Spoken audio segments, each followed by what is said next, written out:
And we give you glory. We thank you for this wonderful and blessed opportunity that you've given us to worship. Now, God, open this place as only you can. Preaching doesn't happen unless you show up. Show up, God. Show out, God. Let me preach. Amen. Amen. Those of you with your Bibles or with your electronic instruments that have Bibles in them, if you would get them and turn to the book of Exodus. Book of Exodus, chapter number 32.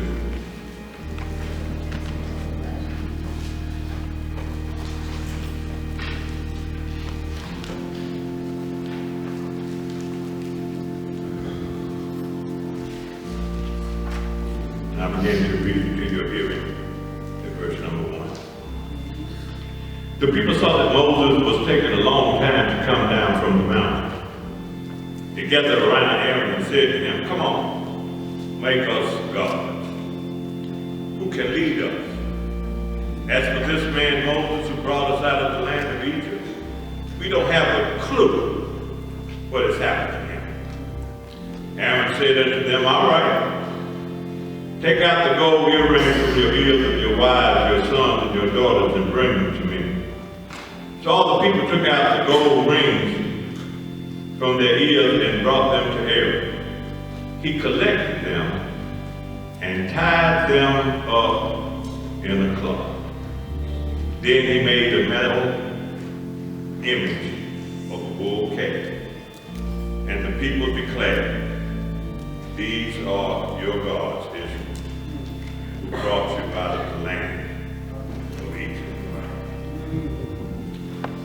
This morning's sermon topic is, so they made themselves a god. So they made themselves a god.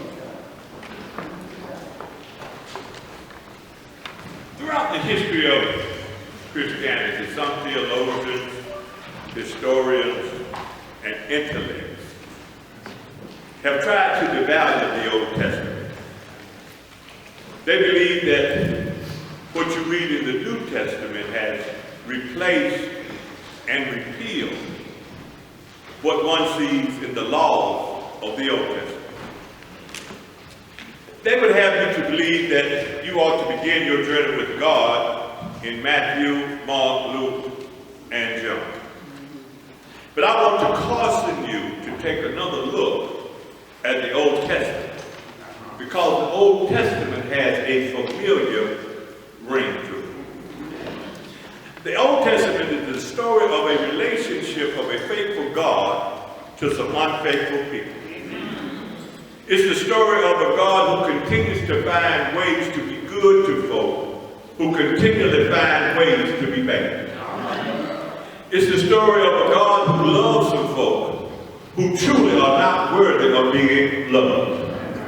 It's the story of God who is merciful to a people who always find a way to mess up.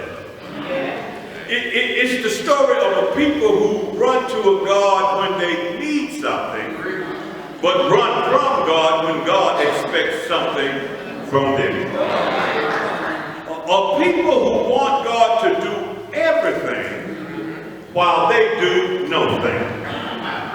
And that's the reason why you ought to hang out in the Old Testament sometime, because the Old Testament sounds familiar.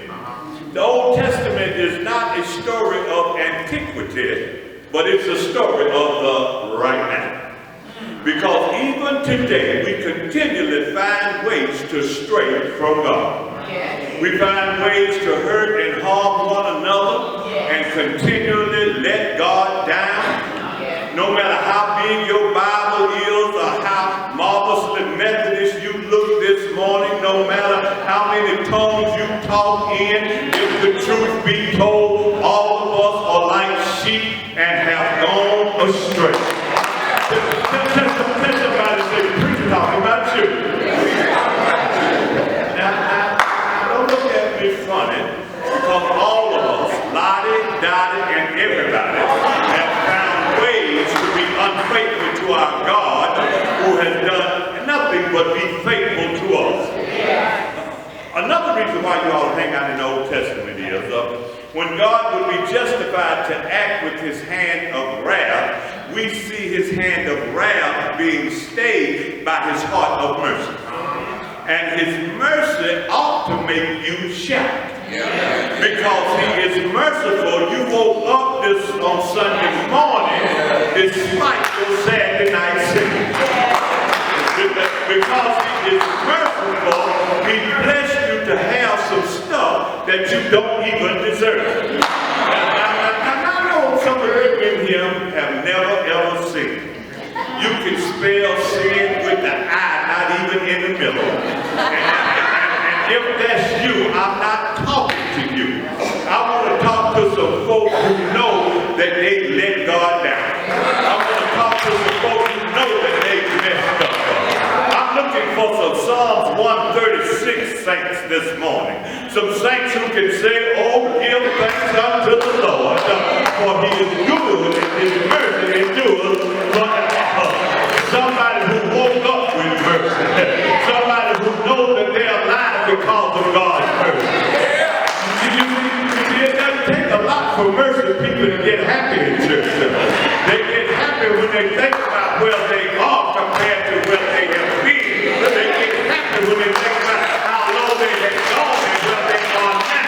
They get talking about this is the day that the Lord has made. I will rejoice and be glad in it. There's something about mercy that ought to move the believer. Yes. That's what we see in this 32nd chapter of Exodus. By the time we get to Exodus 32, there are some things you ought to be familiar with. The children of Israel start off as slaves, and the Bible says that God hears their cry. He hears them because we serve a prayer hearing and a prayer answering God. God decides to bring the children of Israel out of Egypt, so he raises up a man by the name of Moses. And Moses goes to Pharaoh with his one son. You do know that at this time in Moses' ministry, he didn't have but one sermon.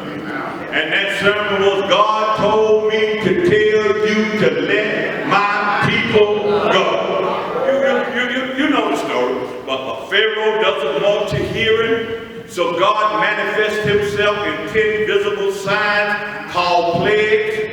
Now the 10th plague was the death angel snatching the life out of everything that was not covered by the blood. And when Pharaoh sees this, he tells the children of Israel, y'all ain't got to go home, but you sure enough got to leave here.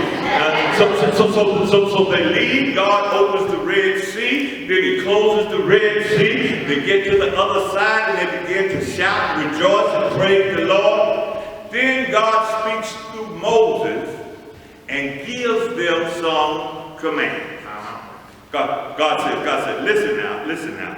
I didn't bring you out of Egypt for nothing. He said, I am the Lord who brought you out of Egypt. And since I brought you out, this is what I expect of you. Number one, write this down.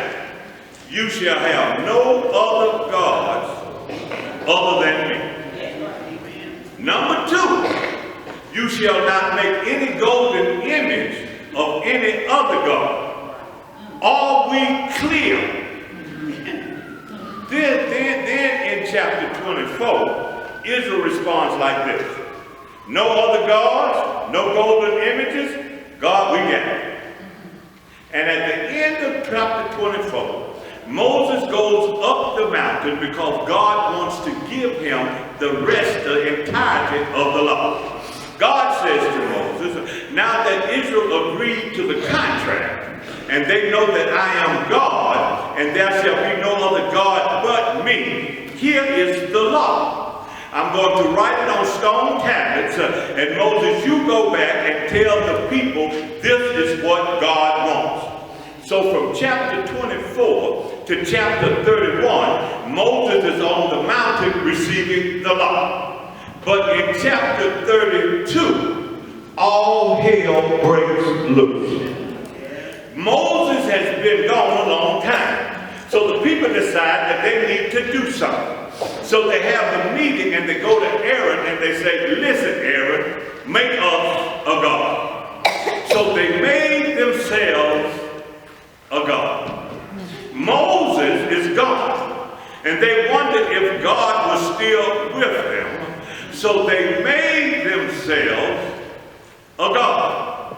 Y'all ain't getting it. They wanted something they could see and worship. So they made themselves a God. Y'all still ain't getting it. They were wondering who was going to lead them forward. So they made themselves a God. That raises a couple of questions. Why would you trade the God who brought you out for a God you made? And why would you want to worship a God you made and not worship the God who made you? And why would you violate God's law that he just given you 8 chapters ago? Well, let me see if I can answer the question first. I said, will it be all right if I try to answer the question?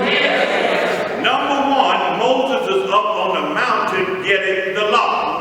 Now, I believe that the children of Israel figured out that whenever Moses was alone with God, he always came back with law. He always came back with a bunch of do's and don'ts. He left them one time and came back with the feast and offerings. He left them again and came back with stuff about property and money. He left them again and came back and was talking about how you ought to treat folk, talking about how you ought to be kind to strangers and take care of the poor and love your enemies and don't lie on one another. Every time Moses leaves and comes back, there is more law from God. I told you you ought to hang out in the Old Testament because it's the story that is familiar. These people are just like the people sitting on your